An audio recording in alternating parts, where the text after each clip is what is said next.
very much indeed for your kind introduction, Maria Louisa, and thank you all so much for coming. It's always a great pleasure for me to be here in Churchill College. As you heard, my father was an early fellow here. I used to come here as a little girl. He would let me draw on his blackboard on Saturday mornings, but he always used to say, "You can draw on the bottom half, but whatever you do, don't rub out the formula on the top half." Those are my early memories. So it's a real honor to give this year's Red Cross lecture here, and what a topical title it is. We've just come back from holiday, and every day there seemed to be a new twist or turn, and I kept thinking how I would have to rewrite what I was planning to do. Indeed, when I settled on this title last autumn, the idea was to give a lecture which raised the question, are we in a new Cold War, in order to compare present-day tensions between Russia and the West with the original Cold War, that exceptional decades-long standoff between East and West, which engulfed much of the second half of the 20th century. And back then, my shorthand answer to myself echoed the conclusion reached by many who studied the Cold War period or lived through the final chapters of it, that too many elements are peculiar to that time and no longer hold. The world is no longer binary. It's divided and divided along ideological lines between communism and capitalism, as it was then. Despite their joint monopoly on owning most of the world's nuclear weapons, it's no longer the case that the United States and Russia carve up the world between them into spheres of influence. The United States, let's face it, is diminished. The Trump presidency has thrown it off balance and eroded its international standing. And Russia, too, has less clout and is far weaker economically than Mr. Putin is prepared to admit. And the country is possibly less politically stable, too. And surely of the rising powers, it is China these days who is the international giant who needs to be reckoned with. And besides that, Russia today is no longer the closed society the Soviet Union was in the Cold War era. Russians no longer listen in secret to shortwave broadcasts from the BBC or Voice of America, as some of the people I've interviewed from the 1950s and 60s used to get an idea of what was happening in the wider world. Today's Russian citizens can tune into what they like and have far more opportunities to travel abroad, seek out information, make their own choices about their lives, and express their own opinions than did Soviet citizens under communist rule. And then, of course, there are all the new factors of the 21st century, which complicate any comparison between today and the Cold War era. The nature of military threats has evolved. The options are no longer confined to conventional or nuclear warhead waged by states across physical borders. There are new terror threats from non-state actors like Al-Qaeda and ISIS, or digital attacks that ignore physical boundaries altogether. And rising tensions no longer seem to trace a direct path to possible nuclear Armageddon, at least not yet. These days, school children don't put on their gas masks and practice hiding under the table, as they used to in the 1950s. And mothers don't gather their children around them to say goodbye in case the world might end this afternoon, as one man told me his mother had done at the height of the Cuban Missile Crisis in 1962. And instead, the fuzzy world of cyber technology has blurred the line between peace and war. So-called hybrid warfare is sometimes difficult to define or even to discern, and those responsible can be hard to track down. What's become known as plausible deniability lets the perpetrator off the hook. And yet, in the last few weeks and months, tensions have sharpened to such a degree that today, for all those differences, the question, are we in a new Cold War, resonates more loudly than ever. You can't go a day without seeing it as some newspaper headline or in the title of some article, a warning that the state of relations between the West and Russia has plunged us back into a confrontation as fraught with danger as the Cold War, or potentially even more perilous. In March, in an extraordinary State of the Nation speech from Vladimir Putin, he stood in front of a giant video screen showcasing Russia's very latest strategic weapons, intercontinental ballistic missiles, underwater drones and supersonic jets, and a low-flying cruise missile with an unpredictable flight path, which he described as invincible. One video animation appeared to show missiles cascading down on the state of Florida. It prompted NATO's Secretary General to declare that the world seemed poised on the brink of a new Cold War arms race. And not long after, in early April, NATO's commander of US naval forces in Europe and Africa, Admiral Michel Howard, warned that Russian naval activity in the Mediterranean, the Atlantic, and the Arctic now exceeded levels seen during the Cold War, along with persistent cyber attacks and intrusive flybys testing the limits of NATO-controlled airspace and waters. We're seeing activity, she said, that we didn't see even when it was the Soviet Union. On the other side of the divide, in Russia, the foreign intelligence chief, Sergei Naryshkin, a longtime associate of Vladimir Putin's, accused British, American, and associated European intelligence services of grotesque provocation in what he called a return to the dark pages of the Cold War. Russia's foreign minister, Sergei Lavrov, declared that relations between Moscow and the West were more precarious than during the Cold War because at least then there were rules of behavior and channels of communication. Now, he said, Britain and the United States were resorting to open lies and outright misinformation and an obsession with what he called Russophobia. And a high-ranking Russian general, now retired, Yevgeny Brzezinski, who often pops up as a conduit for Kremlin warnings to the West, cautioned that what we're facing is not a new Cold War, but something infinitely worse, an unpredictable breakdown of trust with no rules or red lines, which could easily spill over into a hot war and even the use of nuclear weapons. The ominous mood was summed up in the chilling verdict from the UN Secretary-General, Antonio Guterres, as he opened a UN Security Council meeting last Friday for a session on Syria. The Cold War is back with a vengeance, he said, but with a difference. The mechanisms and safeguards to manage the risks of escalation that existed in the past no longer seem to be present. The risk we face today is that things could spiral out of control. The immediate trigger of this new foreboding tone was, of course, the dramatic poisoning of the Skripals. That attack was nothing less than the stuff of Cold War spy thrillers, I think we'd all agree, a drama which led Britain to blame Russia as the most likely culprit and order an initial expulsion of 23 Russian diplomats. Once intelligence had been shared with allies, some 20 other countries followed suit, with the US expelling 60 Russians, closing a consulate and ordering a swingeing new set of sanctions. For its part, the Russian government retaliated with its own tit-for-tat expulsions and rejected the British accusation as an implausible lie. Why would Russia want to risk its reputation just as it was preparing to host the World Cup? Asked Russian officials, as they served up an improbable menu of other explanations, including the suggestion that maybe Britain, backed by its allies, had fabricated the attack on the Skripals itself, possibly as a distraction from Brexit, or maybe as a fiendish plan to blame everything on Russia. But now it turns out that the angry rhetoric and escalation in tensions that accompanied the attack on the Skripals was only Act 1 in this fast unfolding drama of the spring of 2018. Act 2 has already followed. A new chemical attack on the opposition stronghold in Syria, which the United States and France both said they could pin on President Assad's Syrian government forces, and which President Trump, in a startling change of tone, even directly accused Russia of being party to. It prompted a wave of US and French military strikes, with Britain joining in too, designed to disable some of Assad's chemical facilities. Russia insisted that ground inspections had revealed no evidence of an attack, a chemical attack, and once again, seeking to turn the tables on the West, suggested the whole episode was yet another provocation engineered by British special forces with the ultimate aim of overthrowing Assad's regime and undermining Russia. So what will Act 3 be?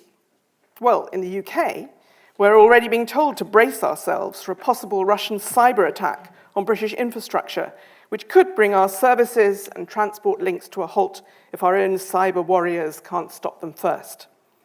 In Russia, the parliament is busy drawing up a new law of counter-sanctions to ban a range of American goods and services from entering Russia, including software, drugs, agricultural goods, cooperation on rockets, aerospace, and nuclear energy. The United States, like the European Union, is one of Russia's biggest trading partners. Depending on how sweeping the measures are, the US-Russian links forged over the past 3 decades since the Cold War ended could be seriously decoupled and in time would be hard to reconnect. Meanwhile, the Russian papers this week are full of stories about nuclear bunkers, debating whether underground metro stations in Moscow or St. Petersburg would be deep enough to provide sufficient cover, and offering advice on how much it might cost to install your own shelter in the event of a strike by the West. A reflection maybe of the fear, or perhaps the deliberate attempt to instill in the population a fear that the real purpose of the West's barrage of accusations might be to lay the groundwork for a nuclear attack on Russia, with the recent strikes against Assad in Syria just a dress rehearsal. It is an extraordinary unraveling of international relations, not just between Russia and Britain, but between Russia and Britain's NATO and EU allies in Europe and North America and beyond. The Australians have also kicked out Russian diplomats. New Zealand said it would too, if only it could find any. And the echoes of the Cold War are, of course, inevitable. There's the tit-for-tat diplomatic expulsions, leaving embassies half empty and the possibilities for communication at a high level reduced to a minimum. The tit-for-tat sanctions, which once imposed, are hard to undo, as both sides seek out alternative markets, slowly wiping away the years of hard work to build commercial ties, until we arrive back at a world where the two sides have less and less invested in doing business with each other. Then the almost hysterical propaganda war, as first one side and then the other lays out new information to bolster accusations and to keep local popular opinion on side. The escalating temperature of heated exchanges, Boris Johnson comparing Russia's hosting of the World Cup to Hitler's Olympic Games in 1936, and Russia's UN ambassador, for his part, comparing Britain to the Nazi propaganda chief Goebbels for what he called its fake stories about Russia. Then there's the paralysis of international institutions like the UN Security Council, too divided to play a constructive role as each side votes against the other. And, as in the Cold War, the emergence of a looking-glass world of two parallel universes, based on two diametrically opposed narratives for the same events that are mirror images of each other. So that for the British audience, the Russian government is a malevolent, hostile enemy bent on disrupting, undermining, and causing havoc. And the Kremlin mimics this by casting the British and American governments in a similar role, the aggressive enemy who's intent on weakening Russia, even if it means going to war with it. The suspicions on each side, East and West, are not limited to military aggression. Each maintains that the other may be trying to infiltrate society in order to influence elections and shape opinion. In the United States, the worry has been around what impact Russian meddling might have had on the last US election, and even whether the Kremlin had some private understanding with Donald Trump, still to be uncovered. In Europe, the focus has been on Russian attempts to interfere in the recent French and German elections, and maybe even the Brexit referendum in Britain. But the Russian government, too, is obsessed with the idea of Western meddling. Indeed, some analysts say any Russian state meddling in Western elections may well be in part deliberate to give us a taste of the same medicine. It all started, I would say, with the so-called Rose Revolution in former Soviet Georgia and the Orange Revolution in Ukraine in 2003 to 4, when people power overturned what they thought were fraudulent election results and forced out politicians who had been Russia's preferred choice as president, replacing them with candidates more hostile to Russia and keen to turn their republics westward. From the start, Mr. Putin made clear he didn't think this was really people power, but regime change, organized by foreign funding and through émigrés brought in from abroad. And his suspicions were voiced even more sharply a few years later in 2011, when large crowds in Moscow and other major Russian cities took to the streets to complain about election fraud, and this time ended up calling for the Russian president to step down. Vladimir Putin took note that Hillary Clinton, then US Secretary of State, cheered on the protesters, and since then, his resentment has hardened into a deep-seated conviction that orchestrating regime change in Russia is part of the West's ambition. His mistrust is reflected in a raft of recent Russian laws which make criticizing the president or the Russian state a treasonable offense, and which label as foreign agents, in Cold War parlance, foreign spies, any charity or person receiving funding from abroad. The need to counter the threat of so-called colored revolutions stirred up, financed, and otherwise supported from the outside in order to topple regimes from Georgia and Ukraine and across the Arab world, has even been incorporated into Russia's military doctrine. In a summary, on both sides, worsening tensions have reawakened the spectre of a world riven in two, with the gap in understanding so wide and the breakdown in trust so fundamental that contacts have been reduced to a near minimum, with the obvious danger that the slightest mishap or misunderstanding could indeed prompt a finger to push that nuclear button, which might consign us all to oblivion. Of course, all of this didn't come out of the blue. Today's crisis in relations between Russia and the West has been brewing for years, and perhaps it's useful to remind ourselves why. And from Russia's point of view, we need to wind the clock back to the end of the Cold War and the disintegration of the Soviet Union to appreciate the slow build-up of suspicion and resentment in some quarters towards the West over the last 2.5 decades. To Western observers, the end of the Soviet Union and Soviet communism seemed like a good news story. For Russians as well as for everyone else, they saw it as an extraordinary end to over 70 years of political oppression and a revolution which happened almost without bloodshed. And it's true, I remember it well. Many Russians were jubilant. For some, it was a liberation and an opportunity to do what previously had been banned, especially if they were educated and entrepreneurial or had foreign languages. It was at last a chance to travel and start businesses and develop their potential and help their country set up a brand new economic and political system. But for many others, especially those who are part of the old system, government officials, or, like Vladimir Putin, members of the KGB security services or the army, or simply committed communists, it was a tragedy. They were now being blamed for all the ills of the old system. They had to scramble to reinvent themselves. And for many ordinary Russians trapped in remote parts of the country where opportunities were non-existent, and who had little experience of the outside world and little understanding of the risks as well as the benefits of a market economy, the transition wasn't just scary, it was terrifying. The old world may have meant food shortages and miserable living conditions and restrictions from the party on what you could say and do, but at least everyone had a job and prices always stayed the same. Now suddenly there was the prospect of unemployment with no proper state safety net and rampant hyperinflation. The number of people dying from heart attacks and other stress-related illnesses rocketed. And I remember you would see old ladies in panic on the streets because every time they went into a shop or kiosk, the prices had gone up. I can remember men on the factory floor telling me they'd been working for 6 months without pay, just the odd bag of oranges or slab of meat. No wonder the buzzwords from the West, like democracy and liberalism, became pejorative. And another Western word, business, which had always meant shady dealings in Soviet times, was now equated with thievery and corruption. Add to that the trauma and confusion many felt when it came to their own identity. One moment they were citizens of an international superpower, a country with as many nuclear weapons as the United States, as many Olympic medals, celebrated Nobel Prize winners, a world-class tradition of literature, ballet, and music, and a space program which was actually in better shape than NASA's. And the next minute, that country had vanished overnight. And the new Russia which took its place was an economic basket case saddled with debts it couldn't service, a land littered with bankrupt factories, poorly protected by an army which couldn't even feed itself, and treated by the West like a poor relation.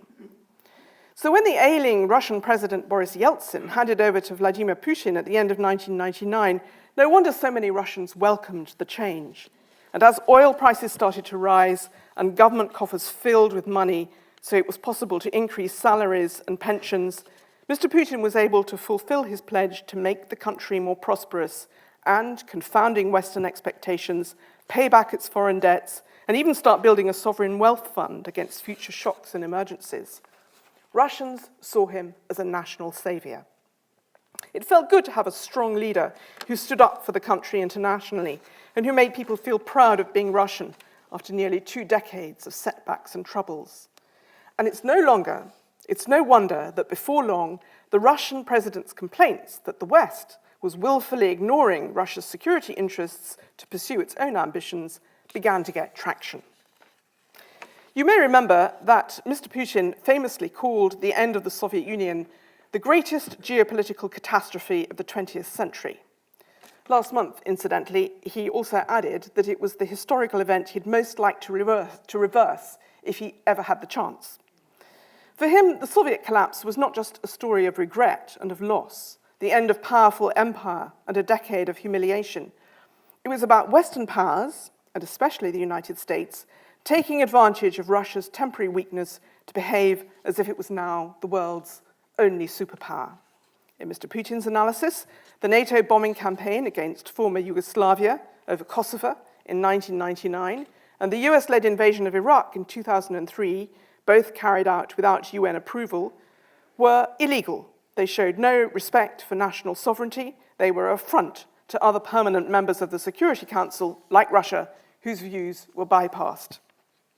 Of course, over Iraq, Russia wasn't the only one whose views were bypassed. The US and UK Iraq invasion was also objected to by France and Germany, which was one reason why it wasn't a NATO operation.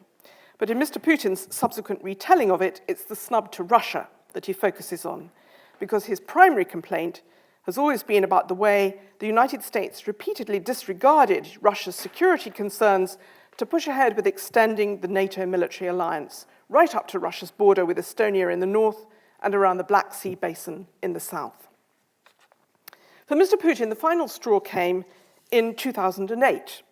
Two former Soviet republics, Georgia and Ukraine, now governed by pro-Western leaders who'd come to power in colored revolutions, signaled they wanted to join NATO. And you've only got to glance at a map to realize that if you're a Russian president with a KGB background who's always been fixated on control and security, and who by now is deeply suspicious of the West, this looks like a NATO plot to take over the Black Sea coast, right the way round from Georgia, through Turkey, to Greece, Bulgaria, Romania, and Ukraine, including Crimea, leaving Russia with just a small coastal foothold. Russian retaliation came that summer. Up till now, Mr. Putin's assertiveness had been largely rhetorical. The threat of placing Russian nuclear missiles in Kaliningrad to oppose Russia's planned missile shield in Europe, for instance. A belligerent speech at the annual Munich Security Conference to warn the West it ignored Russia at its peril.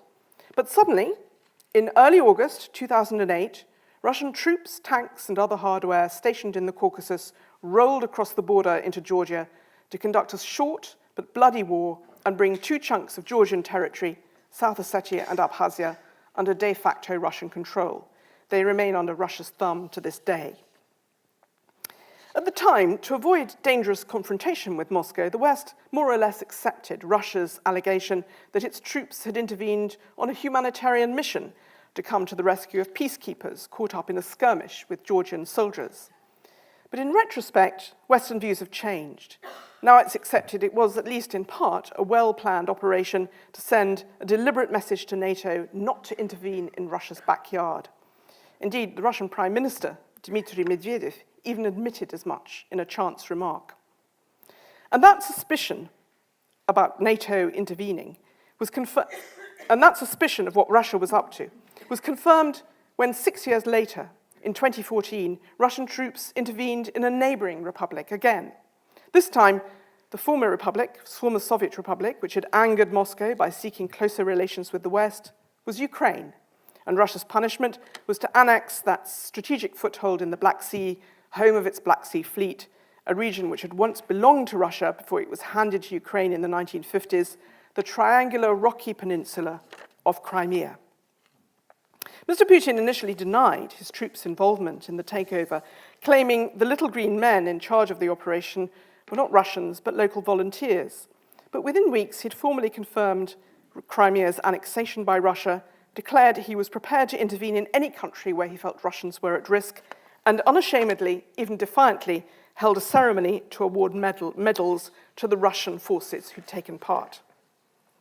Within a month, the conflict had spread to eastern Ukraine, where a low-level damaging conflict simmers to this day. Russian justification for what it did was that the interventions in Georgia and Ukraine were no less and no more than what NATO had done in Yugoslavia in 1999, based on humanitarian need and the right of small entities like Crimea or South Ossetia and Abkhazia to self-determination. The West had set a precedent with Kosovo, said Moscow, and if it didn't like didn't like it when someone else played by the same rule book? Well, it should have thought of that before. But for Western governments, the annexation of Crimea and the start of the war in Ukraine in 2014 was a watershed moment. Diplomats talked of it being the first change of borders by force in Europe since the Second World War. Targeted sanctions were imposed on Russia by the US and EU, and the slide into mutual suspicion and recrimination accelerated. From now on, NATO command saw evidence of worrying Russian aggression in every direction, in the escalation of its military activity, in the constant mass readiness exercises of its troops, in the frequent buzzing of NATO air and sea defenses, in cyber attacks, first on Estonia, then on Ukraine. And before long, Western governments were looking more closely at the information warfare being skillfully conducted by Russia, both through traditional TV and radio channels and less traditional trolling to shape conversations, trends, and even election outcomes on social media sites. The old Cold War enemy in Europe was back. But if the West's views had hardened against Russia, the reverse was also true. Russia had turned the West back into its enemy. In the early to mid-2000s, Kremlin officials would complain that Russia was a victim of lazy, stereotypical Cold War thinking in the West, because they'd say it was easier and more comfortable to paint Russia as a menacing bear than to deal with it in any other way. I vividly remember a conversation with one Kremlin advisor who told me he'd concluded that actually the West just needed to have Russia as a negative entity in order to feel better about itself. As in the Cold War, if politicians could carry on denouncing Russia as a terrible place which repressed its people, then it made them feel better about themselves. It made their governments look better. It made their societies look better. It's psychological, said this official. It doesn't matter what we Russians do or how we behave. The West just wants us to be bad so they can be good. But after around 2014, I noticed Kremlin spokesmen stopped making this complaint about stereotypical Cold War thinking. And it was about that point that President Putin warned the West that if it wouldn't accept Russia's demands for proper respect and an equal say in everything and new rules of the game which offered proper parity, not unipolar dominance, then he said, okay, let's have no rules at all. With the attendant risk, the world will descend into chaos. And from now on, he seemed to relish that menacing bear image. I remember one speech where he even talked about how a bear's claws can inflict real damage if it's somehow prodded and provoked. He seemed to enjoy the West's new alarm that Russia was a real threat to be reckoned with. And at the same time, he was much more prepared to play up Russia's supposed strength, both at home and abroad, and conversely, bring into new focus the urgent need for Russians to be able to defend their country. I remember, in this context, attending a Kremlin conference a few years back where President Putin mused that what Russia really needed at that point was a galvanizing national idea, some replacement to fill the vacuum left by the disappearance of Soviet ideology, that Russian society was in danger of being too consumerist and materialistic. It needed an ideology of its own. Well, you could argue that gap has been filled. The wave of enthusiastic national fervor that greeted his annexation of Crimea in 2014 really helped. A triumphant feeling that Russia had won against Ukraine and against the West and was once again a force to be reckoned with in the world. But also the wider message repeated over and over on Russian television that the United States, or the West in general, is a threat, and the nation must prepare to defend itself. I remember being very struck in 2014, just after the annexation of Crimea. I was in Moscow at a dinner party with Russian friends, and I discovered that everyone around the table, Kremlin critics, some more loyal, all of them believed that a war with the West was probably inevitable. Some thought Vladimir Putin would start it, others thought it might happen by accident, but none of them thought the war-mongering rhetoric from officials and on television channels which surrounded them was now entirely hollow. I remember, to begin with, in the 1990s, and in the early 2000s, it used to be aging Russian generals and veteran KGB officials who would complain that all Russia's trouble was started by the West one way or another, a kind of extraordinary conspiracy theory of the West being behind everything. So that idiot Gorbachev had collaborated with the Americans to destroy the Soviet Union. It wasn't something that had happened internally, that the CIA had plotted to bring down the price of oil in the 1980s in order to bring the USSR to its knees, or even that in the 1990s it was Western connivance with Chechen militants which had dragged Russia into a damaging war with them. In the early 2000s, I remember there was one self-inflicted accident, the Kursk submarine, which exploded underwater, killing everyone on board. And at the time, I remember I went to a Russian naval academy, and all the officers I met there were convinced it was Western sabotage, until a few weeks later it was officially acknowledged that it was an entirely Russian accident. But that paranoia and penchant for conspiracy theories is no longer reserved to just a few in Russia. The mood has spread much more widely. It's gone mainstream. Now you hear about young men queuing up to join military academies to prepare for the fight to save the motherland. After-school clubs are run by the far-right patriotic Rodina party to train young boys and girls to load weapons and seek out enemies and tell them they should see themselves as holy warriors. I went to visit one club where they'd even taken some of the youngsters as volunteers to help the pro-Russian separatists in eastern Ukraine so they could get a taste of war at first hand to prepare themselves for the bigger war to come. School curriculums have changed. They focus on Russian military victories and instances of American aggression. If you go to bookshops, you don't find books in the history section on the dark side of 20th century Russia, the gulags and repressions of Stalin's time. Instead, Stalin is a war hero who saved Russia and Western Europe. And the books are all about various battles of the Second World War, which are turning points, Stalingrad, of course, above all. Some towns have even voted to put back statues to honor Stalin. 30 years ago, at the end of the Soviet Union, the beginning of new Russia, it would have been really difficult to imagine such a turn of events would ever be possible in Russia. And that symbolic gesture, the desire to raise up the statues of Stalin again, more than anything else, feels like a throwback to the depths of the Cold War era.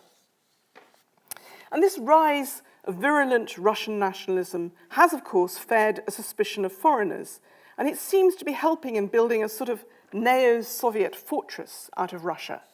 Because it's not just the new laws which restrict foreign funding and the talk among Kremlin supporters of fifth columnists, who are the enemies of the people working for the CIA and need to be got rid of. In the past few years, there's also been a systematic raft of measures and directives aimed at increasing Russian resilience by reducing its reliance and interaction with the outside world, and especially the Western world.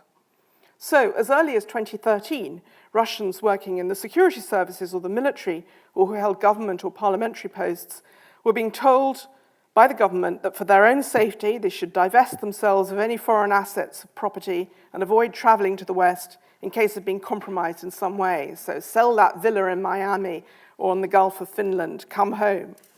I remember very well the daughter of a friend of mine saying, she wouldn't be around the next weekend because she had to go to Latvia because her best friend was married to a deputy in the Moscow City Council, and they had to get rid of their flat in Riga, so they were going to sign it over to her so they could still use it, but it would look as though it was her flat and not their flat, so that they would obey this new directive. By the time the Crimean crisis happened in 2014, this sort of advice and instruction was becoming much more widespread. Better to take your holidays in Russia, go and ski in Sochi or sunbathe in Yalta, than risk the dangers of a foreign holiday on the Riviera or in the Swiss Alps. And not just to avoid terrorist attacks against Russian citizens in Islamic countries, but all those risks that there might be in European capitals and resorts. At first, I remember that rich Russians were rather grumpy about this, and they didn't really want to do it. I was in Sochi at a conference, and the hotels are pretty well empty. It was a bit of a ghost town after the Olympics. But the reports I hear now is that it's paying off. The hotels in Sochi are booming, and Russians are flocking there. The Kremlin warnings, or the pressure, seems to be making a difference. And of course, to this end, the Western sanctions, announced in 2014 and strengthened since, in some ways play straight into President Putin's hands. They may cause economic difficulties in some cases, but it's quite clear he also sees them as an opportunity for what he calls import substitution, galvanizing Russia to develop its own national production base to replace imports. Not a stupid policy at all. Russia needs to get off its dependence on raw materials if the country can manage to implement it. But the deeper message that Russia is better off relying on itself and pulling up the drawbridge to protect itself against any imagined Western hostilities, this is, of course, profoundly worrying, especially for those of us who remember the reality of the Soviet Union's closed borders and self-imposed strictures which left its citizens in such dire conditions. It's one of the conundrums of modern Russia. Its cities look at first glance, and if you don't challenge the system, like any other part of the modern world, glitzy hotels, clean streets, good restaurants, abundant supermarkets, efficient transport, you can have a really good time there on holiday. Those with sufficient funds can still travel. Internet access is widespread, though it's more controlled than it used to be. It's much freer than in, say, China. Heated criticism of the Kremlin isn't hard to find. There's one very lively Moscow radio station, Echo Moskvy, the Echo of Moscow, and there are some quite critical newspapers, Novaya Gazeta, part owned by Gorbachev, for instance, although they have a very small remit and a small circle of people who tune into them or read them. And there have been cases of leniency from Mr. Putin, like the two women known as the Pussy Riot activists and the longtime Kremlin opponent and former business tycoon Mikhail Hodorkovsky. All of them were pardoned by Mr. Putin and released from prison just before the Sochi Olympics. And yet those who don't toe the line or dare protest too loudly may easily find themselves in trouble. An individual suddenly accused of tax fraud, a TV station closed down because no one would give it a license or premises, not to mention those in the intelligence world who might want to opt out or change sides but fear for their safety. And it's these people and their friends and families, those who no longer want to live in Putin's Russia, who have been quietly leaving in a steady brain drain of some of the country's brightest and most able citizens to sit out the Putin years in emigration, hoping for better times to come. And that, of course, brings us back to where we started, and the Skripal assassination attempt in leafy Salisbury, and the immediate alarm bells that it set off. For the British government and its allies, what happened to the Skripals and then the follow-up crisis over chemical weapons in Syria was the latest example of a disturbing pattern of Russian behavior, which seemed to be a flagrant disregard for international rules and conventions. Thus, the latest expulsions and sanctions and strikes to send a message to Russia, to President Putin, that such activities would no longer be tolerated and would have consequences, reflecting a sort of chagrin, I think, among Western governments that their past reluctance to act tough with Russia may in fact have encouraged Mr. Putin to think the West was weak and indecisive and would never dare risk a real confrontation with him so he could do what he wanted. After all, Sergei Skripal was not the first former Russian spy living in exile in Britain to be attacked with a near-lethal dose of poison so rarefied and dangerous that it was concluded it must have come from a Russian military laboratory. In Skripal's case, it was a chemical compound allegedly invented in Russia called Novichok, smeared in liquid form on the door handle of his home and contaminating not just him, but his daughter and a British policeman. In the case of the former KGB officer Alexander Litvinenko in 2006, the weapons-grade poison that killed him was a lethal dose of polonium, administered to his tea in a London restaurant, essentially irradiating him from within, and leaving a telltale trail spattered through several London locations and even showing up on airline seats all the way back to Moscow. As with the Skripal case, you'll remember the accusations of Russian involvement led to angry denials in Moscow and a refusal to cooperate. The main suspect, Andrei Lugovoy, was almost immediately and rather pointedly given immunity from prosecution by being made a Russian MP. And you'll perhaps also remember that the Litvinenko case led to a tit-for-tat round of expulsions on a rather smaller scale, and that in the end the British inquiry concluded that the murder was most likely carried out on Kremlin orders. But the row remained contained. It was just between London and Moscow. Britain's NATO allies were reluctant to get involved. They didn't want a lasting breach with Russia. And actually, even Britain didn't want to burn all its bridges. I was at a Kremlin meeting in 2007, not very long after the attack, and remember asking a top Kremlin official how serious he thought the rift between Russia and Britain was likely to prove to be. And he airily dismissed it. confidently predicting that it would soon blow over since Britain's trade and other interests meant it didn't want to make an enemy out of Russia for long. And of course, he was proved right from Russia's point of view. In a few years, and after a change of government, Britain was dispatching its foreign secretary to Moscow to see if relations could be patched up. By 2012, David Cameron was inviting Putin to sit next to him at the London Olympics to watch the Russian team in the judo final. But this time round, Britain and other Western governments want to make sure Moscow realizes, as Boris Johnson puts it, that a red line has been crossed, and this row will not soon blow over. And what's more, there's a rising tide of suspicion, not to say alarm, about other mysterious deaths in recent years in Britain and elsewhere, all of them in one way or another linked to Russia. Maybe not all of these deaths will prove to be suspicious, but the long list is at the very least, troubling. Deaths like those of the long-standing Putin critic, Boris Berezovsky, found hanged behind a bathroom door locked from the inside in his house in Surrey.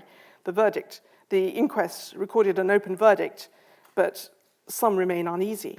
Or his friend and fellow exile, Nikolai Glushkov, also found hanged just days after the Skripal attack, in a case now being treated by the British police as a possible murder. Or the Russian whistleblower, Alexander Perepelichny, who was unexpectedly dropped dead while on a run near his home. A coroner's inquest is currently underway to try and ascertain if he might have had a rare poison in his stomach. Or the British entrepreneur whose business dealings in Russia ran into trouble and who ended up allegedly jumping out of a window to be impaled on railings below. Or the British chemical weapons expert, the very man who identified the polonium which killed Litvinenko, who after a subsequent research trip to Moscow came home and was found dead in his kitchen, having apparently stabbed himself multiple times. And then there have been other deaths which have aroused suspicion in the United States, on the European mainland, in Russia itself. The latest mysterious death to make the headlines in the past week was a young investigative journalist from the Urals in Russia. In an eerie echo of some of the deaths in Britain, he allegedly threw himself out of a window from a room with the door locked on the inside.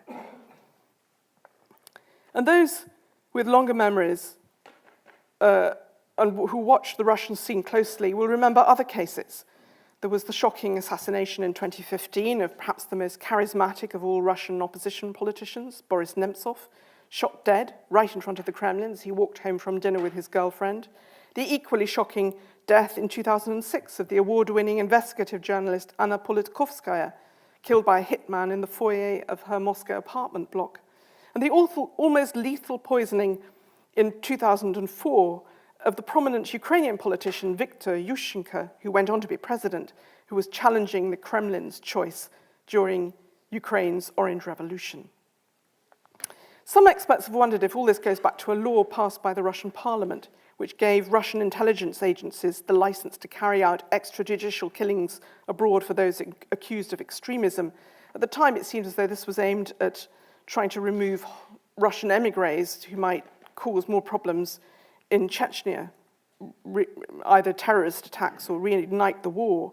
But events since then have made people wonder if this was a policy which is being used to justify not just attacks against Chechen, but other Kremlin foes elsewhere in the world. And so the question is, all these mysterious deaths, and there are many more than those that I have listed, so many of them involve Russian émigrés. Were they really accidental deaths or suicide? Or were they just made to look as though they were?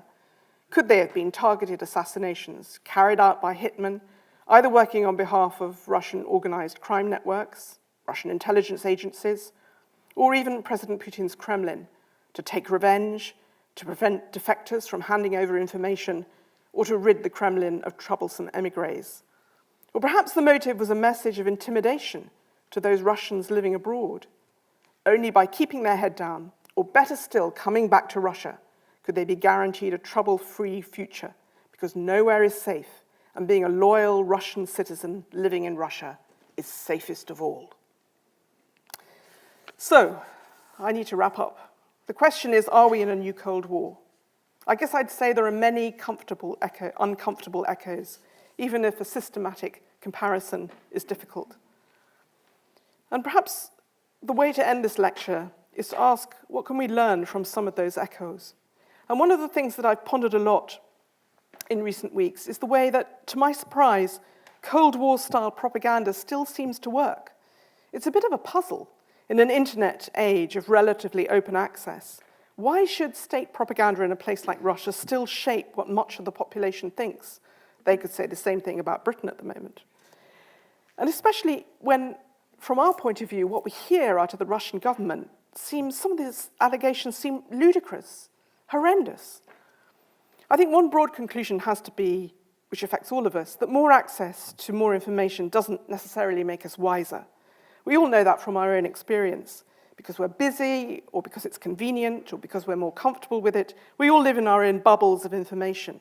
And the digital world of tailored ads and news and echo chambers makes that all so much easier. And in Russia, perhaps this information bubble, we have to realize that it's still nationwide TV. That's the way in this enormous country that they still feel connected to the rest of the nation. And it's quite a digestible diet these days, unlike in the Soviet period, if you don't question it too hard. It's a sort of mixture of infotainment and sensation, delivered with high production values, news posing as entertainment in between the next game show and glossy drama. And I think it's noteworthy that some of Mr. Putin's key appointments in the last few years have been in the information sphere. A new culture minister, Vladimir Medinsky, who made his name with a popular history book debunking alleged myths about Russia's past. He's the one who declared that Russia doesn't have censorship after he banned the satirical film The Death of Stalin, which was sort of satire in action. And the head of one of the main information agencies, Dmitry Kiselyov, Mr. Putin even called him his propagandist in chief. He's known for his tirades demonizing the West. He once said that homosexuals, when they were buried, should have their hearts cut out of them and burnt, just in case they, by chance, ended up being transplanted into someone else and the patient was somehow contaminated with gayness. He's the one who warned, not long after 2014, that Russia was the only country in the world who could reduce the United States to nuclear ash. He has a Sunday night current affairs show. He's the kind of Russian equivalent of Walter Cronkite, telling Russians what to think during the week. So there's that. But I think another lesson, another conclusion which I have reached is that when we think of the Cold War and ask this question and make these comparisons, we need to think not just of its final stagnating years, when the ideology no longer worked and the economy was bankrupt and the population was tired of its leaders. Because it's true, in that period, the propaganda wasn't effective. I remember it well, I was a student there. Television was unwatchable, it was so dull. Political statements were turgid, no one paid any attention to them.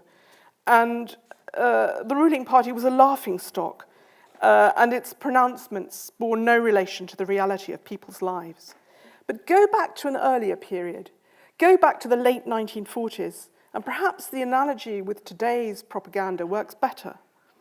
Post-World War II, Russia had just been victorious against all the odds against a Nazi invasion. Stalin was a war hero. Europe was recovering from wartime collapse. There was a real fear that fascism could still rear its head again.